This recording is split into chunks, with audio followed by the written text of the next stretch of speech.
tak sana bungsu masuk pocket money martu nok barang sana nih korsa jas cuksak nong hirang naka nong hirang nawe na ibe malayo na kibe tumutea জয়ব্রতনাথ Kaushik কিভাবে সমাজ ধ্বংস হয়ে যাচ্ছে এবং এর থেকে বাঁচতে হবে। আমাদের কাছে দারিদ্রতা এখন বড় চ্যালেঞ্জ না। দারিদ্রতা আমরা আমাদের সরকার অনেকটা কমিয়ে দিয়েছে। রাজ্যের ডেভেলপমেন্ট হচ্ছে, প্রতি বাড়িতে বিল্ডিং হচ্ছে, প্রতি বাড়িতে জলের লাইন যাচ্ছে, মানুষের খাওয়ার জন্য কম দামে চাউল এবং ফ্রি চাউল পাচ্ছে, এবং বিভিন্ন জায়গায় রাস্তাঘাট জাতীয় সড়ক সবকিছু হচ্ছে, স্বাস্থ্য কেন্দ্র হচ্ছে, বিভিন্ন ইনস্টিটিউশন হচ্ছে, শিক্ষা কেন্দ্র হচ্ছে, ইউনিভার্সিটি হচ্ছে, কলেজ হচ্ছে। কিন্তু মূল জিনিস যেটা যে যাদের জন্য তারা যদি বিপদে পরিচালিত হয় তাহলে সমূহ বিপদ। এবং তাই আমাদের কাছে এখন বড় চ্যালেঞ্জ দারিদ্রতা নয়, সবচেয়ে বড় চ্যালেঞ্জ হলো আগামী যে নতুন বছর আসছে সবচেয়ে বড় চ্যালেঞ্জ নেশা। নেশা থেকে মুক্ত হতে হবে। আরেকটা কথা মনে রাখতে হবে, পাপকে ঘৃণা করো, পাপীকে না। পাপকে ঘৃণা করো, পাপীকে না। এটা মনে রাখবেন। যে নেশা করছে তাকে ঘৃণা করবেন না, নেশাটাকে ঘৃণা করুন, নেশাগ্রস্তকে না। পুরুষের অসংযত জীবনযাপন এটা একটা বিরাট কারণ। এখানে দেখা যায় যে উল্টাপাল্টা চরণে বহুগামিতা। আমি ইচ্ছা করে কঠিন ভাষা বলছি, সোজা করে বললে খারাপ শুনতে লাগবে। নারী পুরুষের অসংযত জীবনযাপন এবং বহুগামিতা। আমি বিভিন্ন জায়গায় যাচ্ছি আমার নিজেকে কিছুদিনের জন্য সুখ দেওয়ার জন্য। এরকম কারণে আমাদের 133 জনের শরীরে HIV জীবাণু পাওয়া গেছে। একজন থেকে বাড়ছে বাড়ছে বাড়ছে বাড়ছে। এবং এখন বর্তমানে একটা আতঙ্কের চেহারা। বিজয়নগর, রাঙ্গাছড়া, হরিণাখোলা, সিপাহীপাড়া, গান্ধীগ্রাম, পশ্চিম পরিচরা, কামালঘাট, বরকাটাল, মেঘলিবন সহ জনজাতীয় অধ্যুষিত অবিচরণ, গামছাকুড়া, ডাইনমারা, লেফুঙ্গা থেকে আরম্ভ করে সমস্ত জনজাতি এলাকা আজকে ভীষণ আতঙ্কের মধ্যে রয়েছে এবং দিন দিন বেড়ে চলছে। একটু আগে শুনেছেন আপনারা যে ছেলেটা জয়ব্রতনাথ, দেখেছেন আপনারা? আপনি কি চান আপনার ছেলে মেয়ে এরকম হয়ে যাক? আমরা অনেকে দেখি যে ড্রাগের ব্যবসা করলে প্রচুর টাকা পাওয়া যায়, কাঁচা টাকা।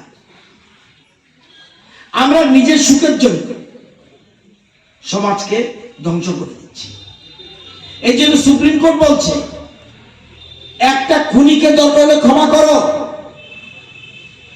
একটা উগ্রপন্থীকে ক্ষমা করো, কিন্তু ড্রাগের সাথে যুক্ত থাকলে তাকে ক্ষমা করবে না।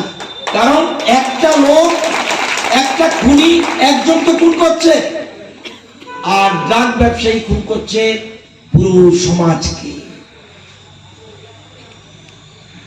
আমাদের আশেপাশে এখানে তুলসীতলা পাড়ার নাম কি? চমনিটা, এরপরে চমনিটা, এরপরে তার সাথে এখানে ডাক বিক্রি হয়। কলকলিয়া চা বাগানের কাছে ডাক বিক্রি হয়। ভারত দিন দিন এগুচ্ছে, দেশের প্রধানমন্ত্রী বিশ্ব নেতা হতে যাচ্ছে। তার এটাকে বন্ধ করার জন্য প্ল্যান করে যারা আমাদের দেশকে খণ্ড বিখণ্ড করতে চায়, প্ল্যান করে কাজটা করছে। আমাদের সোসাইটিকে, ভারতবর্ষ পৃথিবীর মধ্যে সবচেয়ে যুব সংখ্যা কোথায়? ইন্ডিয়া। এত বেশি যুবক বিশ্বের কোন দেশে নেই। আমাদের অহংকার আমাদের যুবক, এই জন্য আমাদের প্রধানমন্ত্রী এগিয়ে যেতে পারছে। সেই যুবকদের শেষ করার জন্য বিদেশি চক্রান্ত করছে। আগে ভাবতে হবে। আমাদের আয় বাড়ছে, আপনারা জানেন। আমাদের ত্রিপুরার কথা বলছি, 2017 সনে আমাদের মাথাপিছু আয় কত ছিল?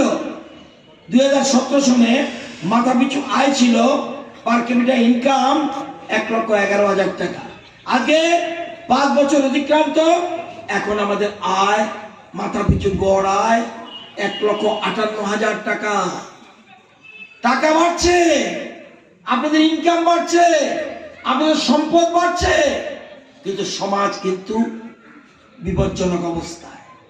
সুতরাং সে মহাদেব পাড়া হোক, আমি যতগুলি নাম বলছি, কারো না কারো চেহারা আমার সামনে আসছে, এই জন্য নামগুলি বলছি। সতর্ক হয়ে যান। যারা জনপ্রতিনিধি, পঞ্চায়েত প্রধান, মেম্বার, উপপ্রধান, পঞ্চায়েত সমিতি, বিএসসি ভাইস চেয়ারম্যান, চেয়ারম্যান, দেখে যান। আমার কিছু বক্তব্য রাখার দরকার নেই। জয়ব্রত এবং কৌশিক তাদের বাস্তব চিত্র বলেছে। আমরা গার্জিয়ানরা সজাগ থাকি না, ছেলে মেয়েদের আমরা এই যে বলছে শুধু ড্রাগ হলে এক কথা ছিল, সে আস্তে আস্তে ক্রাইমের দিকে চলে যাচ্ছে। এই যে ইদানিং কালে দেখবেন টিউবওয়েল চুরি হয়ে যাচ্ছে, পাইপ চুরি হয়ে যাচ্ছে, বিভিন্ন জায়গায়, এমনকি পত্রিকার জাম করে রেখেছে অফিসে, চুরি হয়ে যাচ্ছে। কারা? ড্রাগস যারা যুক্ত তারা। কারণ তার খেতে হবে সন্ধ্যার সময়, তার ড্রাগ নিতে হবে। সচেতন হয়ে যান, সতর্ক হয়ে যান সবাই। যারা মা বাবারা আছেন, আমাদের এখানে থাকতে পারেন, কেউ ছেলে রোজগার করছে, কোত্থেকে টাকা আসছে খবর নেবেন না? এই যে বললো জয়ব্রত, যে বললো সে দামি মোবাইলটা কোথায় পেল? এত টাকা ঘরে আনছে কোথা থেকে? তার হঠাৎ করে তার সাজসজ্জা চেঞ্জ হচ্ছে কেন? এটা জানা দরকার।